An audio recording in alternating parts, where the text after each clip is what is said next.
Hey everyone, what's going on? Greg here again from Team Blast. I'm in Google Analytics for one of my clients. In the past 28 days, Bing has contributed 10% of the organic search traffic back to their website. And most importantly, that this traffic converts for them. So it's actually really important. Bing powers Bing.com, Yahoo, AOL, DuckDuckGo, Ecosia, and a bunch of other search partners as well. So when I see this and I present this to my clients, say, okay, 10% of our traffic from the past 28 days is actually being brought in by Bing. It always surprises a lot of people because everyone always says, you got to focus on Google. And then what about ChatGPT? For all of my clients that I have, all throughout 2025, I've been tracking AI. Most of the time, it's like 1% or less of the total search traffic is from these AI platforms. It is growing, but I'm not convinced yet that it's going to be this 10% market share that you got to be investing thousands and thousands and thousands of dollars per month to track AI mentions. I look at it more and say, okay, Bing is currently doing this. No one ever talks about tracking Bing. Therefore, I want to record this video, talk about kind of what I'm doing for my clients, because if I can get upwards of 10% of their search traffic from Bing and we get more customers from that, those are net gains for my client rather than going from, 0.2% to 0.35% ChatGPT traffic, for example. So this is kind of what I do. To start, I use SEMrush and I track Bing rankings for TM Blast, but also for some of my select clients that really want to get into this level. So for the most part, I always have Google set up for them, and I even have some ChatGPT stuff as well, just to kind of track some mentions. But what you can do is go under here, click on Add New Target. It's really simple. You just click on Bing for search engine, put in your location. So for me, United States, and you click on keyword source. I bring this in directly from Google, and then I click on Start Tracking. So that's going to add now my exact keywords I'm tracking in within Google directly into Bing. So I'm going to exit out of that. Now I already have Bing tracking over here. I actually just did this right before this video, just as an example. Bing won't show you the search volume, but that's okay. You want to get the average position of how you rank directly in Bing. So same thing the way it works within Google. I'm going to click on, let's say, Apple Maps SEO, click on View SERP. This is going to be showing me a cache version of Bing. Over here, I'm using the mobile version. So you have some ads at the very top, Copilot, but then the second organic listing, that is TM Blast. Okay, so that's directional. This is what I do next. So go into Bing Webmaster Tools now, and assuming there's no issues with your website with Bing, go to View Complete Report. And then what you want to do is you want to actually sort by impression data. So I'm actually not interested in the click data within Bing. I'm more interested in the impression data. What you can do is you can toggle this from 3 months to 24 months, whatever you want to do. Download all of this data. It's really simple. You can put it into a pivot table. You can throw in a ChatGPT. You could whatever you want to do to kind of sort it. But this can actually show you the keywords you really need to focus on next. So, for example, like maybe Clifton Park local SEO, that might be a really important keyword for me. And I'm historically right off page one of Bing. I'm position 12.69. That's the same thought process I'm doing though with my clients. So I'll look at that and say, hey, for the past 24 months on average, where you're just off page one, I'm going to add that now to the daily tracking within SEMrush to see kind of how we're doing.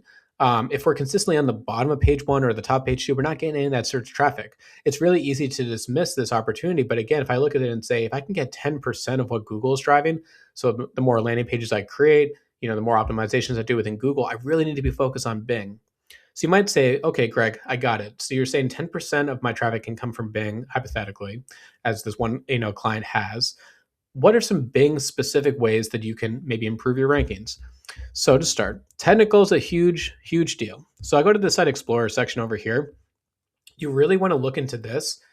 You want to make sure your key pages, so those are those landing pages I was mentioning just a few seconds ago, are being crawled often. What you can do is you can actually download your log files from, let's say, your cPanel. You can use a tool like Screaming Frog to analyze Bing bot to see where Bing is going. And if they're not getting to your main core pages that often, you actually might want to prioritize them within your XML sitemap or even your HTML sitemap placement, add them to your main nav. You can add more internal links to pages that are being crawled more often. These are these are Bing specific ways to encourage Bing to get to your core pages more often, to crawl them. That's important. Step two, microdata is actually a very big deal when it comes to Bing. Let me see if I can trigger an example over here. Let's go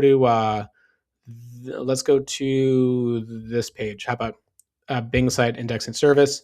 So, it says on this is the new page. Sorry. So let's go to this page over here. Let's run it through. Oops. And let's hit inspect. So URL is on Google, and he has three markup types of data below. So JSON, Open Graph, and Microdata.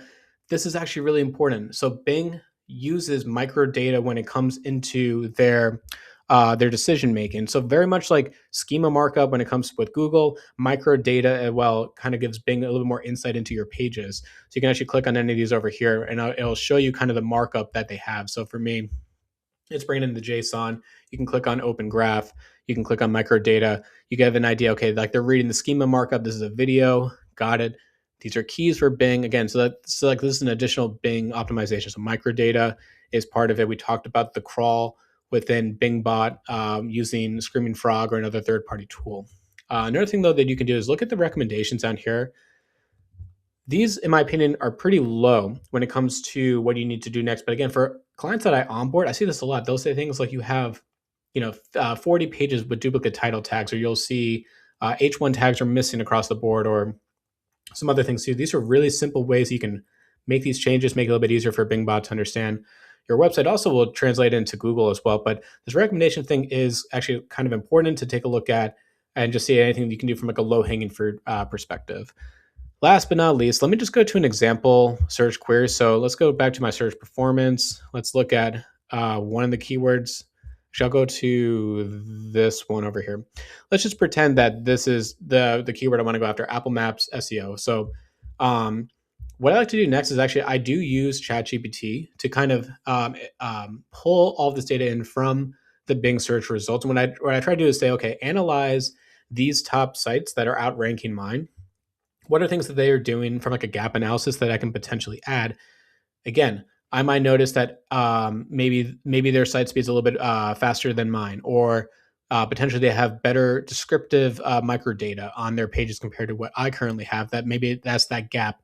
There could be other things too, like word count, but I'm really looking at, for my perspective with Bing, I have to give them a little bit more detail about, the particular landing page that I have compared to, let's say, Google. So the microdata could be like a great way to kind of really push a little bit more optimization in there. But really, all in summary, I'll go back into this. I think, there's so much more that comes into with Bing SEO, but I like to share this with my clients because, again, when we're talking about growth and we're always saying the same thing, Google traffic, and then what about AI?